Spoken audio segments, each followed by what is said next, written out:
Welcome back to Newsday. That Nigeria's film industry is making a giant stride is only been modest, as different producers and filmmakers are not leaving any stone unturned in giving other continents a run for their money.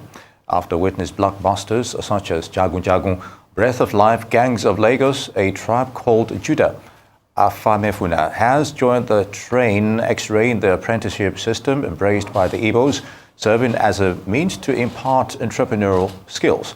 The significance of Afamefuna is the revitalization of a community's economy by allowing successful Igbo men to pass on their knowledge, blessings to apprentices, perpetuating the cycle of wealth creation. Directed by Kayode Kasum, with Olawumi Fajamirokun as its executive producer and Kenechukwu Egwe assisting her, Afamefuna cast remarkable actors like Kanayo or Kanayo, Segun Arinze, Alexx Ekubo, Stanze, Atlanta Bridget Johnson, among others, to take us through the process that birthed the movie. We're now being joined by one of the cast, Alexx Ekubo, and the executive producer, Olawumi Fajamirokun. While Alexx Ekubo has been on the screen for almost forever, Olawumi Fajamirokun is a UK-trained accountant and a serial entrepreneur. Good to have you both on Newsday. Thank you. Thank you for having Good us. to be here. Good to be here. I'll start with you, Olawumi. You don't see too many movies that depict specifically Igbo apprenticeship system. So how did this come about, and how were you able to weave a story around the concept? Okay. Thank you for having us. I will say that because I saw the gap and my team saw the gap, we felt, why don't we do something different? Why don't we disrupt the industry in a positive way and really tell a story about us, Nigerians, what makes us, special, different. And for every Nigeria, we're so much interested in having our own little, I'll say, side gig, business, even from a young age. True.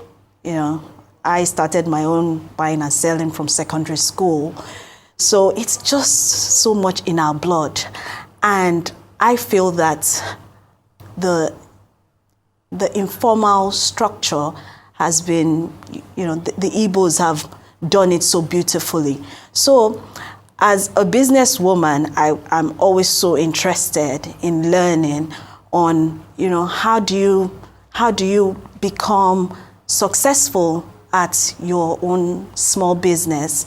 So yes, we took some scripts, we checked it, or should I say synopsis, and we felt which one is more relatable, something that has not really been told, and something that, a movie that we feel that the everyday Nigerian from childhood to, whether you're in school or you're not in school, or should I say formal education, can actually relate to. And yes, the Igbo apprenticeship system was top of the list, and we decided to go for it. Very good. All right, let me come to you, Alexx. I'm sure you've seen this thing play out firsthand. Yes. Just give us, what does it mean to you to try to capture that in celluloid, knowing that so many people do not even understand the system? Give us your own perspective. I mean, first of all, I think that the Igbo apprenticeship system is one at the moment that is being understudied in Harvard University, so it's that major. And just being from Igbo descent and understanding, backhand and, what it's really about and what it represents and the symbolism of it to my people, to my culture, is just amazing. And being in the forefront to tell that story that thousands and millions of people all around the world can relate to. I mean, we've seen comments on social media, people saying, oh, I remember when I was 7 in Alaba. I remember when I can relate to this story because I remember my father used to have boys like this. And then just seeing that you're being able to tell a story that a lot of people can relate to firsthand is a blessing. And just being part of this, I feel like for me, it's a huge, huge blessing to tell the story of my people. All right, allow me. So, what did it take for this movie to be featured on the Netflix platform? Because quite a number of Nigerian movies, we're seeing that, they're making inroads into that platform. But, you must have done something right for you to be featured. Casting Alexx. Well, I'll say the role I have is, does anyone cook? Do you cook? Yeah, I do cook. You do cook? Do you cook? Okay, good. Alexx. No. He likes to eat. So I see myself more as a chef, really. And, you want to put in the right ingredients in your meal. And, I cook. I won't tell you how well, but I don't want to blow my trumpet here. So, right down from even the onions you have, you say, okay, I'm going for red onions, I'm going for rosemary, I'm going for this, I'm going for these herbs. So I'll say we try to weave in, as it's not as easy, but, in fact, a bit difficult, trying to get the right script writers, they can help us with our vision, to picking the director, Kayode Kasum, the actors, Alexx, Told you guys it was me.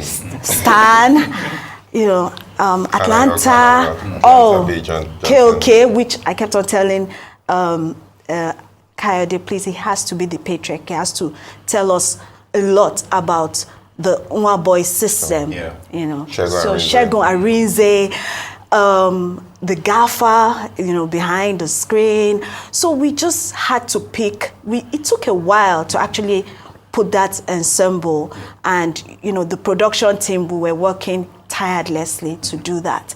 And once there were a lot of shifting of dates, shifting of this, oh, this cannot happen, you know how it is. Yeah. But yes, just like cooking, you're trying to say, okay, do we have the right sauce? Do we have the right base? In fact, for me, do I have the right skillet?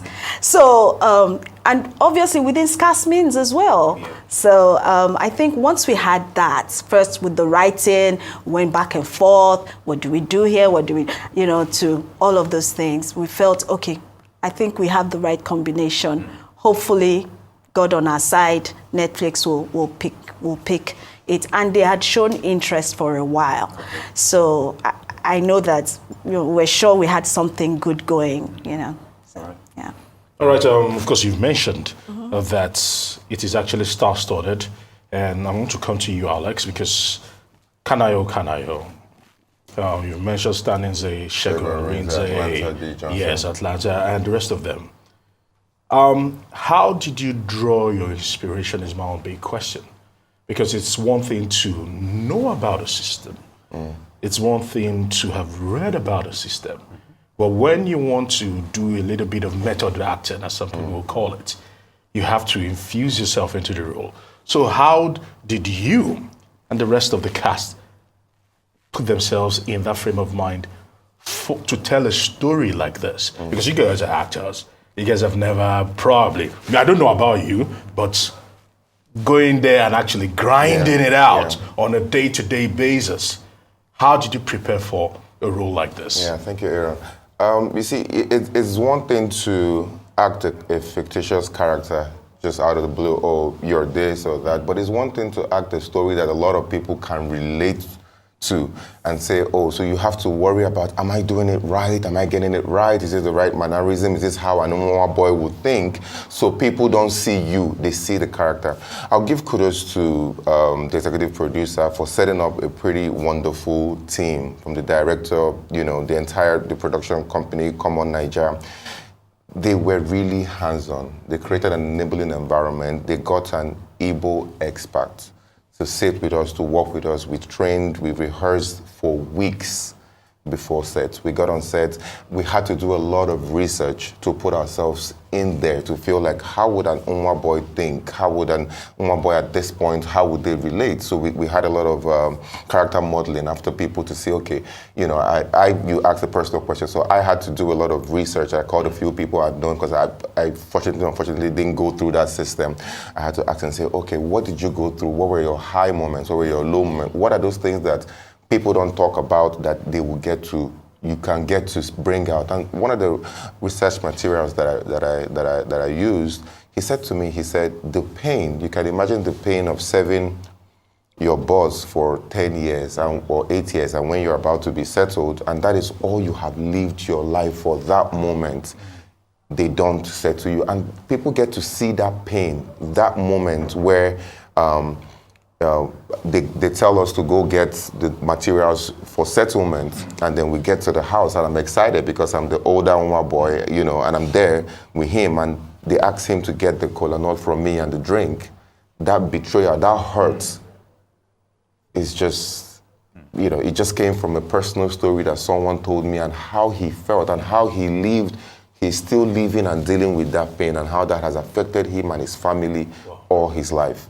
So just being able to just do a lot of research and put yourself in the strip of Alexx and be there is, first of all, they created the enabling environment, and it's just a blessing at the end of the day to tell this story, because I feel like with or without me, Afamefuna is going to definitely be a success story. And just seeing the accolades that it's getting right now, we have 4 major nominations at the upcoming AMVC Awards this Saturday. I'm nominated for Best Supporting Actor. We have the director, Kayode Kasum, for Best Director. We have Stan Nze, my brother, for Best Actor. We have Adora for Best script writer. So I think, first of all, it's just a blessing to see that people are gradually, you know, feeling the impact of what we're able to put together. All right, a blessing indeed. Allow me, we're fast running out of time, but I want your thoughts on your target audience, you know, for Afamefuna. And you have this scenario whereby I have to come in relating to the other questions I asked earlier. How is Netflix proliferation affecting the cinema culture as well, you know, regarding films such as yours? I think with what happened with Afamefuna, Netflix are also now becoming aware that a film, it's okay if it's very grassroots, relatable. I'll give you a brief story about what happened in Alaba that someone shared with me. They were, you know, Alaba, they sell TVs and stuff, and so they put on Afamefuna on all their TVs, and everyone around, as if they were watching football.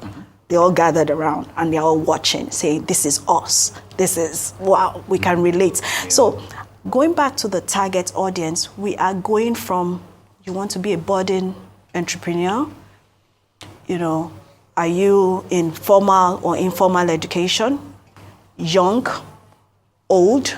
I've heard of people sending pictures or videos of their grandparents saying, this is the first time they're watching Netflix.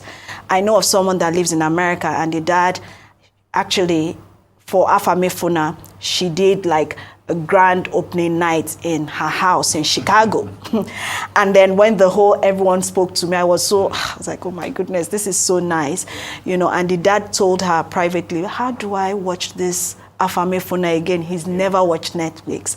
So we're saying the target audience actually is from, you know, probably from 13 or youngster to age. Everyone, because really. yes, because it's telling, there's a lot of history to it as well. So the older people can actually relate. And it's a story of resilience. If you listen very well to the scripts, especially the ones that KOK delivered, we're talking about the resilience of Nigerians, basically. So I will say that. And then going to the Netflix, I believe that Netflix, they're saying now that blockbuster doesn't have to be, you know, action or, you know, it can actually be even in a drama and, you know, a very relatable format, really. So that's what I was saying. All right, I want to say many thanks to you, Laomi. Unfortunately, we're out of time. Yes. Alexx, I want to say thank you very much for joining us today. We wish you and Afamefuna all the best. Thank you. Thank you. Thank you. Thank